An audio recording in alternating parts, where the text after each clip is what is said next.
Tips in Marathi चॅनलवर आपल्या सर्वांचे खूप खूप स्वागत। सर्वांना नमस्कार मित्रांनो, आपल्या टिप्स इन मराठी चॅनलला सबस्क्राइब करा व आमची नवनवीन अपडेट आणि नवीन माहितीपर व्हिडिओ सर्वात अगोदर पाहण्याकरिता बेल आयकॉनवर क्लिक करा। आज आपण वीज बिल भरण्यास मुदतवाढ आणि ग्राहकांनी स्वतःच मीटर रीडिंग महावितरणकडे पाठवण्याबद्दलची माहिती देणार आहोत। तरी पण हा व्हिडिओ शेवटपर्यंत पहा मित्रांनो। कोरोना व्हायरसच्या वाढत्या फैलावामुळे महाराष्ट्रात लॉकडाऊन असल्यामुळे महावितरणकडून मीटरचे रीडिंग घेणे बंद करण्यात आले होते। तसेच वीज बिल भरणा केंद्र देखील बंद आहे। सोबतच वीज बिलाची छपाई व वीज बिल वाटप देखील बंद करण्यात आले आहे। त्यामुळे वीज बिल भरण्याबाबत वीज ग्राहकांच्या मनामध्ये संभ्रम होता, परंतु महावितरणने अगोदरच स्पष्ट सांगितले आहे की जोपर्यंत मीटर रीडिंग घेतली जात नाही तोपर्यंत सरासरी वीज बिल पाठवले जातील व नंतर रीडिंग घेण्यास सुरू झाल्यावर त्याचे समायोजन करून ते बिल ग्राहकांना पाठवले जातील। म्हणूनच लॉकडाऊन असल्यामुळे महावितरणच्या घरगुती, व्यावसायिक तसेच इतर सर्वच वर्गातील वीज ग्राहकांना मार्च आणि एप्रिल महिन्याचे वीज बिल भरण्यासाठी मुदतवाढ देण्यात आली आहे। महावितरणला तसे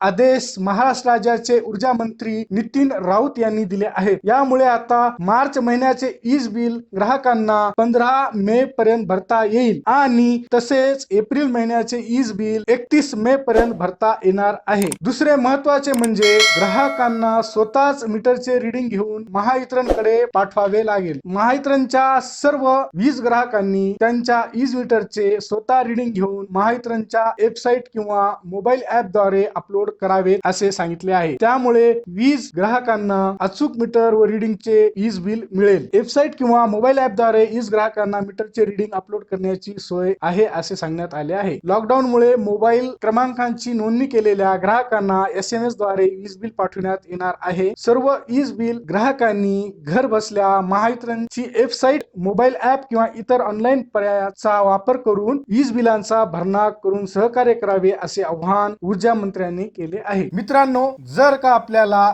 या व्हिडिओमध्ये दिलेली माहिती आवडली असल्यास चॅनलला लाईक व सबस्क्राईब अवश्य करा आणि व्हिडिओला शेअर करण्यास विसरू नका। परत एकदा आपल्या सर्वांचे अगदी मनापासून आभार। खूप खूप धन्यवाद। जय महाराष्ट्र।